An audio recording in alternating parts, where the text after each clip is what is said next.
நண்பர்கள் அனைவருக்கும் வணக்கம். இன்னைக்கு நம்ம அந்த வீடியோவில் ரேஷன் அட்டைதாரர்களுக்கு சூப்பரான அறிவிப்பு ஒன்று வெளியாகியிருக்கு. ஸோ அதை பற்றி தான் இப்போ நம்ம பார்க்க போகிறோம்.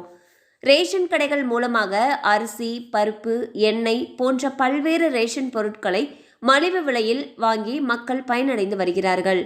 அது மட்டும் இல்லாமல் அரசின் நிதி உதவியும் ரேஷன் கடைகள் மூலமாகவே பொதுமக்களுக்கு வழங்கப்பட்டு வருகிறது. இந்நிலையில் மகளிர் உரிமை தொகைக்காக மேல்முறையீடு செய்துள்ள 11.85 லட்சம் பெண்களுக்கும் விரைவில் பணம் வழங்கப்படும் என்று அமைச்சர் திரு சக்கரபாணி அவர்கள் தெரிவித்துள்ளார்.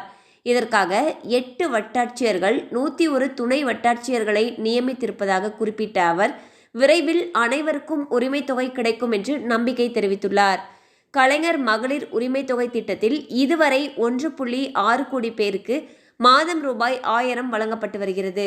ஸோ பார்த்தீங்கன்னா கலைஞர் மகளிர் உரிமை தொகை திட்டத்தின் மூலமாக ஒவ்வொரு மாதமும் சம்மந்தப்பட்ட பயனாளர்களுடைய வங்கி கணக்குக்கு 1000 ரூபாய் வரவு வைக்கப்பட்டு வருகிறது. இதுவரைக்கும் 1.6 கோடி பேருக்கு இந்த திட்டத்தின் மூலமாக பணம் செலுத்தப்பட்டு வருகிறது. இந்நிலையில் மேல்முறையீடு செய்திருக்கக்கூடிய 11.85 லட்சம் பெண்களுக்கும் விரைவில் இந்த பணமானது வழங்கப்படும்னு சொல்லிட்டு அமைச்சர் அவர்கள் அறிவிச்சிருக்காரு.